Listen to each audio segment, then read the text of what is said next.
Mobil berhenti tepat di depan rumah sakit. Revan segera keluar dari mobil dan berlari memasuki rumah sakit dengan berteriak keras memanggil dokter. "Dokter, dokter!"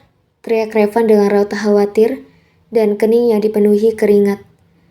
Revan segera menidurkan Hana di atas berangkar yang baru saja didorong mendekat ke arahnya. Dan dengan cepat membantu para perawat itu mendorong berangkar tersebut ke ruang UGD. Revan terus berlari mendorong berangkar Hana bersama satu perawat wanita dan satu perawat pria. Ia sesekali menatap wajah pucat pasi istrinya yang menahan rasa sakit. Melihat hal itu, membuat hati Revan ngilu.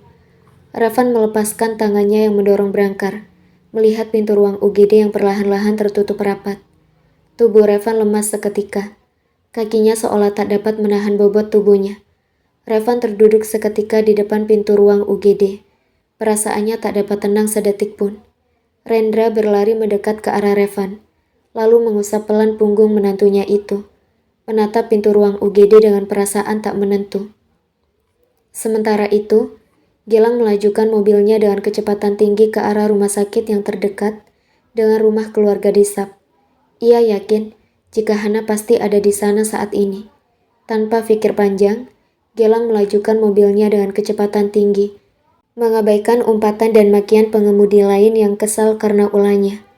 Saat tiba tepat di depan rumah sakit, Gilang mengerem mobilnya dan dengan cepat keluar dari mobil berlari memasuki rumah sakit untuk mencari keberadaan Hana.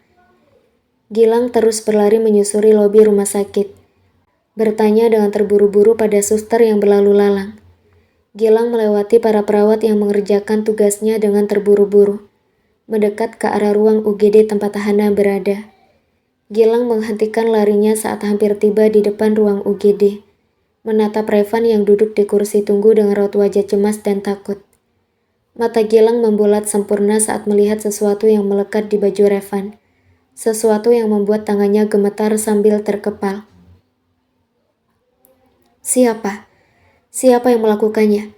Siapa yang berani membuat Hana celaka? Siapa orangnya? Batin Gilang bertanya-tanya dengan rahang yang mengeras dan buku-buku tangan yang memutih. Tiba-tiba wanita parubaya berlari melewatinya, mendekat ke arah Revan dan Rendra, bertanya tanpa henti pada dua pria itu tentang keadaan Hana. Siapa lagi jika bukan Cantika? Cantika mulai menangis di hadapan suami dan menantunya itu, sedang Gilang menoleh ke belakang perlahan dan menatap tajam wanita yang berjalan santai di sana. Bangsat, geram Gilang lirih. Menatap Kinara yang hanya memasang raut wajah biasa. Aku tidak akan memaafkanmu atas apa yang terjadi pada Hana. Batin Gilang menatap penuh kebencian pada Kinara. Tatapan mata Kinara dan Gilang bertemu. Kinara terdiam melihat tatapan tajam dan menusuk yang diberikan Gilang, lalu perlahan-lahan menyunggingkan senyum kecil di bibirnya. Brengsek, lirih Gilang semakin gemetar menahan emosinya. Tidak lama kemudian, kedua orang tua Gilang tiba dan langsung menghampiri Revan yang duduk di kursi tunggu di depan ruang UGD. Mita mendudukkan diri di samping Revan, lalu memeluk keponakannya itu dari samping. Percayalah, dia akan baik-baik saja, ucap Mita lirih tepat di telinga Revan.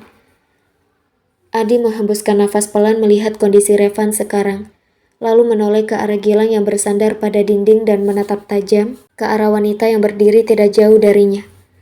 1 jam kemudian, dokter wanita keluar dari ruang UGD sembari melepaskan masker yang ia kenakan untuk menutupi mulut dan hidungnya.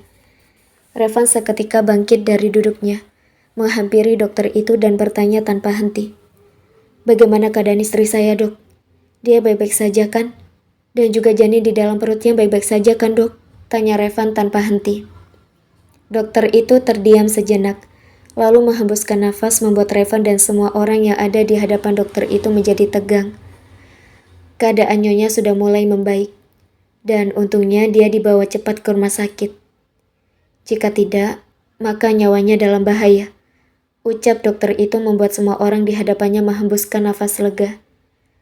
Dan soal janinnya, sang dokter menggantung ucapannya, melihat raut wajah Revan yang mendadak pucat pasi.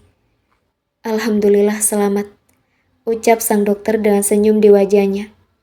Revan menangis haru mendengar hal itu, berbeda dengan ekspresi wajah Kinara yang berubah masam, lalu menoleh ke arah lain dengan berdecih. Terlambat semenit saja ditangani, maka kami tidak bisa melakukan apapun selain mengeluarkannya.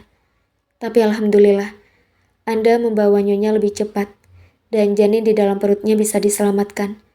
Puji syukur pada Yang Maha Kuasa. Sepertinya Allah Subhanahu wa Ta'ala tidak ingin membiarkan seorang ibu menangis karena kehilangan bayinya. Ucap dokter itu, dengan tersenyum pada semua orang yang ada di hadapannya. Nyonya akan dipindahkan ke ruang rawat. Anda bisa menemani beliau di sana. Tapi saya harap agar tetap tenang. Kalau begitu saya permisi dulu, Pak. Ucap dokter itu berpamitan pada Revan dan semua orang di hadapannya. Terima kasih, dokter. Ucap Revan yang mendapat anggukan kepala dan senyum kecil dari sang dokter.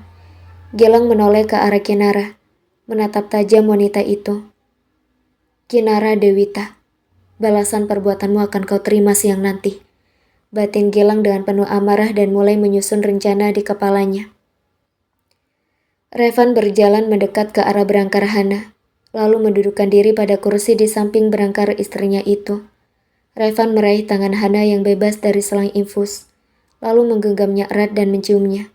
Mita menepuk pelan pundak Revan, membuat pria itu menoleh padanya. Pulanglah lebih dulu. Ganti pakaianmu, biarkan kami yang menjaga Hana. Ucap Mita, meminta Revan untuk mengganti pakaiannya yang penuh dengan darah. Revan menggelengkan kepalanya cepat, tanda jika ia tidak ingin pergi meninggalkan istrinya. Aku akan tetap di sini. Aku akan menelpon Ren untuk membawa baju ganti. Jadi tante tenang saja, ucap Revan. Ia ingin tetap berada di samping Hana, hingga istrinya itu sadar dari pengaruh obat bius. Mita mengangguk mengerti, lalu berbalik mendekati suaminya yang menunggunya di sofa di dalam ruang rawat itu. Nyonya Cantika, saya dan suami saya pamit pulang dulu. Mengganti baju sekaligus memberitahukan hal ini pada Eyang nanti. Pamit Mita saat sang suami bangkit dari duduknya. Cantika dan Rendra mengangguk. Mita pun berjalan mendekat ke arah Gilang yang memilih berdiri di luar ruangan Hana. Gilang, kita pulang dulu sayang, ganti pakaian baru kesini lagi, ajak Mita. Namun Gilang dengan cepat menggelengkan kepalanya. Aku akan tetap di sini, Mah, Pah, ucap Gilang dengan terus menatap ke dalam ruangan Hana. Mita dan Adi menghembuskan nafas pelan, lalu berbalik meninggalkan Gilang untuk pulang dan memberitahu kabar ini pada Eyang saat pagi nanti. Sementara itu, Kinara bangkit dari duduknya, membuat Rendra dan Cantika menatapnya. Aku pulang dulu, Mah. Aku akan kembali ke sini siang nanti, ucap Kinara lalu melangkah ke pintu keluar. Enggan untuk berpamitan pada sang ayah yang terus menatapnya dengan tatapan intimidasi. Cih, kenapa nggak mati aja sih? Batin Kinara yang kesal, dan mematung saat berada di ambang pintu keluar ruang rawat Hana. Menatap Gilang yang menatapnya dengan tajam. Kinara membuang muka, lalu berjalan cepat keluar dari rumah sakit untuk pulang ke rumah.